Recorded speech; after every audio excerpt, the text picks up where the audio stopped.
नगर निगम के पार्षद एवं कार्यकारिणी सदस्य विनोद शर्मा ने नगर निगम में निर्माण कार्यों के टेंडरों में हो रहे भ्रष्टाचार की कलई खोल दी। उन्होंने सोशल मीडिया पर वीडियो वायरल करते हुए नगर निगम में निर्माण कार्य के टेंडरों में हो रहे भ्रष्टाचार पर कहा कि जहां साल 2 साल पहले इसी नगर निगम में टेंडर 30 से 35% ब्लो जाते थे और कम रुपए में ज्यादा विकास कार्य होते थे, आज उसी नगर निगम में टेंडर मैनेज कराकर 25, 30, 35, 60 पैसे तक ब्लो डलवाए जा रहे हैं और 10 लाख का टेंडर 9,90,000, 9,95,000 में स्वीकृत हो रहे हैं, जिससे सरकार को हर लिस्ट पर करोड़ों रुपए का चूना लग रहा है। उन्होंने यह भी कहा कि ई टेंडरिंग प्रक्रिया में भी एक ही कंपनी को भरपूर काम मिल रहे हैं। महात्मा ज्योतिबा फुले रोहिलखंड विश्वविद्यालय के रोड सेफ्टी क्लब एवं NSS इकाई द्वारा उत्तर प्रदेश सरकार की राहगीर योजना के अंतर्गत एक जन जागरूकता कार्यक्रम का आयोजन विश्वविद्यालय रोड पर किया गया। इस कार्यक्रम का उद्देश्य आम जनता को सड़क दुर्घटना पीड़ितों की सहायता हेतु प्रोत्साहित करना एवं सरकार द्वारा प्रदान किए जाने वाले प्रोत्साहन के बारे में जानकारी देना रहा।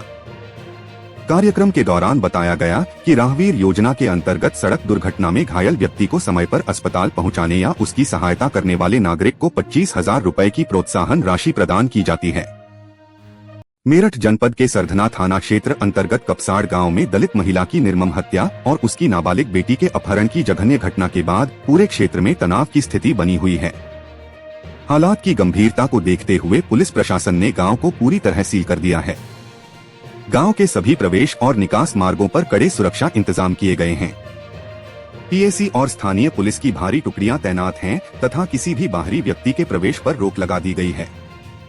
घटना के बाद पीड़ित परिवार में गहरा आक्रोश है। परिजन आरोपियों की तत्काल गिरफ्तारी और अपहरित नाबालिग बेटी की सकुशल बरामदगी की मांग पर अड़े हुए हैं। पुलिस अधीक्षक मो मुश्ताक के निर्देशन में थाना जखौरा पुलिस ने राष्ट्रीय सड़क सुरक्षा माह के दृष्टिगत छात्र छात्राओं को सड़क सुरक्षा के महत्व, यातायात नियमों का पालन, पैदल और वाहन चालकों की जिम्मेदारियां तथा सुरक्षित ड्राइविंग नियमों के बारे में जानकारी दी गई। साथ ही पुलिस ने हेलमेट पहनने, सीट बेल्ट और ट्रैफिक नियमों का पालन जैसी बातों पर विशेष जोर दिया।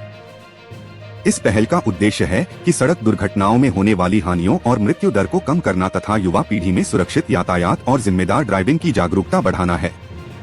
कार्यक्रम के दौरान छात्र छात्राओं ने सक्रिय रूप से भाग लिया और पुलिस अधिकारियों से सड़क सुरक्षा संबंधी सवाल भी पूछे। औद्योगिक क्षेत्र साइट 4 स्थित इंद्रप्रस्थ इंजीनियरिंग कॉलेज में जेनेटिव आर्टिफिशियल इंटेलिजेंस एवं रोबोटिक्स जैसे अत्याधुनिक और भविष्योन्मुख विषयों पर आधारित 1 सप्ताह का विंटर स्कूल 2026 का सफल आयोजन किया गया। कार्यक्रम का उद्देश्य विद्यार्थियों को आधुनिक तकनीकों से परिचित कराना, उनकी नवाचारी सोच को विकसित करना तथा व्यावहारिक अनुभव प्रदान करना रहा। इस विंटर स्कूल में चौधरी छबील दास पब्लिक स्कूल CCDPS गाजियाबाद के 31 विद्यार्थियों ने उत्साहपूर्वक सहभागिता की। प्रशिक्षण कार्यक्रम को प्रतिदिन 2 सत्रों में आयोजित किया गया। मथुरा के किशोरी रमन इंटर कॉलेज के मैदान में शिक्षक संघ का 58वां राज्य स्तरीय सम्मेलन का आयोजन किया गया। उत्तर प्रदेश माध्यमिक शिक्षक संघ द्वारा आयोजित सम्मेलन में मुख्य अतिथि सिने स्टार व सांसद हेमा मालिनी ने शिक्षकों को संबोधित करते हुए कहा कि शिक्षक समाज की नींव है।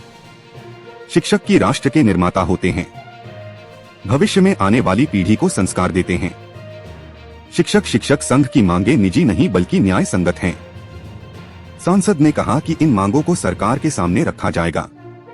गाजियाबाद में केंद्र सरकार गृह मंत्रालय महानिदेशक नागरिक सुरक्षा के द्वारा प्रायोजित नागरिक सुरक्षा गाजियाबाद के वार्डन बटा स्वयंसेवक क्षमता निर्माण का प्रशिक्षण प्रदान किए जाने के निर्देश दिए गए हैं।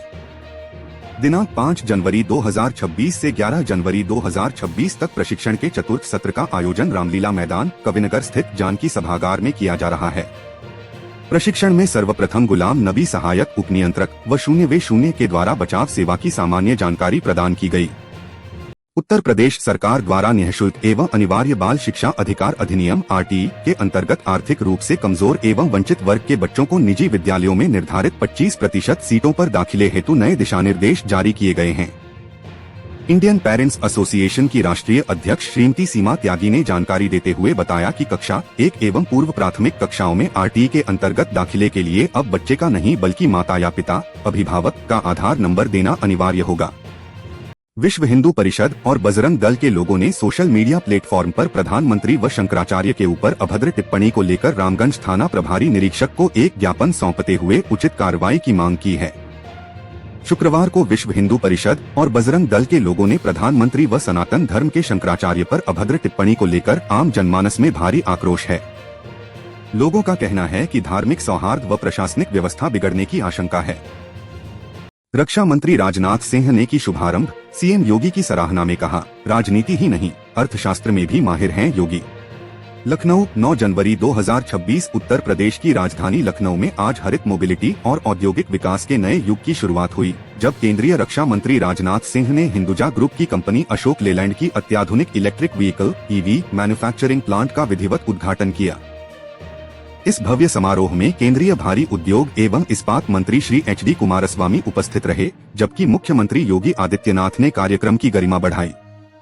जनपद हापुड़ के धौलाना थाना क्षेत्र के औद्योगिक क्षेत्र स्थित सर्वोकॉन कंपनी से 3 दिन पूर्व चोर 700 किलोग्राम तांबा चोरी कर फरार हो गए। कंपनी में हुई चोरी की घटना से उद्यमियों में गहरी नाराजगी व्याप्त की थी। पुलिस ने आज इस चोरी की घटना को अंजाम देने वाले 5 बदमाशों को गिरफ्तार किया है, जिनके कब्जे से चोरी किया गया तांबा बरामद किया गया है। साथ ही 2 अवैध तमंचे, घटना में प्रयुक्त ट्रैक्टर ट्राली को भी बरामद किया है।